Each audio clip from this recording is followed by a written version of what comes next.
जय हिंद दोस्तों। आज के इस लेक्चर में हम यूपी एपीओ में 2002 में यूपी पुलिस रेगुलेशन एक्ट में जो भी क्वेश्चन पूछे गए हैं उनको सॉल्व करेंगे। तो चलिए देखते हैं पहला क्वेश्चन क्या है। पहला क्वेश्चन है which one of the following section of the police act 1861 has not been repealed. तो इसका मतलब ये हो गया कि किससे क्वेश्चन पूछ रहा है।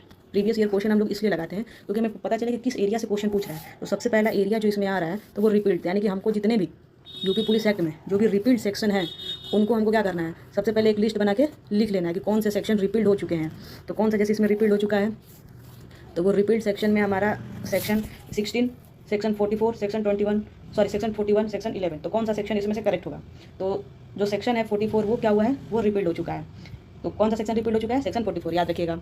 अब चलिए देखते हैं नेक्स्ट क्वेश्चन। नेक्स्ट क्वेश्चन बात करता है what is the date of enforcement of police UP amendment act 2001 है, सॉरी यहाँ पे 2021 हो गया, ये 2001 रहेगा। ठीक है, तो इन्फोर्समेंट डेट से भी पूछ रहा है। ठीक है, तो इन्फोर्समेंट डेट कौन सी थी इसमें से, 15 अगस्त 2001, 26 जनवरी 2001, 10 अगस्त 2001, 14 मार्च 2001। तो कौन सा इसका इन्फोर्समेंट डेट था, तो इसका सही आंसर है 10 अगस्त 2001। ठीक, तो इन्फोर्समेंट डेट से भी आप लोग याद रखिएगा। अब चलिए दूसरा क्वेश्चन देखते हैं। अब पूछ रहा है कि which para of the UP police regulation deals with the absconding offences. कौन से एब्सकॉन्डिंग ऑफेंसेस से डील करते हैं। तो पैरा से भी क्वेश्चन आ रहा है, तो इसका करेक्ट आंसर कौन सा होगा, ए बी सी डी, इसमें से कौन सा होगा। तो जो बी ऑप्शन है वो इसका करेक्ट आंसर है, पैरा होगा यहाँ पे। पैरा 215 से लेकर 222 तक है इसका करेक्ट आंसर। चलिए नेक्स्ट क्वेश्चन पे चलते हैं। नेक्स्ट क्वेश्चन क्या है, नेक्स्ट क्वेश्चन बात करते हैं who is the head of criminal administration in a district. तो कौन हेड होता है क्रिमिनल एडमिनिस्ट्रेशन का डिस्ट्रिक्ट में। सुपरिटेंडेंट ऑफ पुलिस ये होते हैं, डिस्ट्रिक्ट मजिस्ट्रेट होते हैं, या फिर एडिशनल डिस्ट्रिक्ट मजिस्ट्रेट, या फिर none of the. Correct answer कौन सा होगा इसमें से, करेक्ट आंसर जो होगा वो होगा डिस्ट्रिक्ट मजिस्ट्रेट। कौन होंगे, डीएम होते हैं। तो यहाँ से भी इस एरिया से भी क्वेश्चन पूछ रहा है।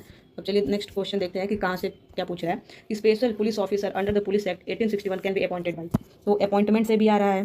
ठीक है क्वेश्चन, तो जहाँ जहाँ भी अपॉइंटमेंट दिया होगा वो सारी चीज़ें हमारे के लिए इंपॉर्टेंट होंगी। तो इसमें पहला क्या है, magistrate, inspector general of police, senior superintendent of police और magistrate on application by the inspector of police. तो कौन सा आंसर सही होगा, तो इसमें आंसर नंबर डी जो होगा वो करेक्ट आंसर है। चलिए अब दूसरे क्वेश्चन पे चलते हैं। जो दूसरा क्वेश्चन है the statutory power of the inspector general of police under the section 7। Section 7 जो है वो बहुत ही इंपॉर्टेंट है। ठीक है, तो इसको बहुत ध्यान से पढ़ के जाइएगा। Of the police act 1861 is subjected to. ठीक, article 32 of the Indian constitution, article 26, article 311, article 301 of Indian constitution. कौन सा इसका आंसर करेक्ट होगा, तो आर्टिकल 311 जो है इसका करेक्ट आंसर है। अभी के लिए इतना ही दोस्तों, थैंक यू। इसके आगे भी मेरी डेली सीरीज चलती रहेगी। आप मेरे चैनल को सब्सक्राइब कीजिए, ज़्यादा से ज़्यादा शेयर कीजिए और मेरे टेलीग्राम चैनल को फॉलो कर दीजिए। उस पर बहुत सारे अपडेट, उस पर सेक्शन आप कैसे लर्न कर सकते हैं सुनते हुए, ये सारी चीज़ें हम उस पर अपडेट करते हैं। Thank you.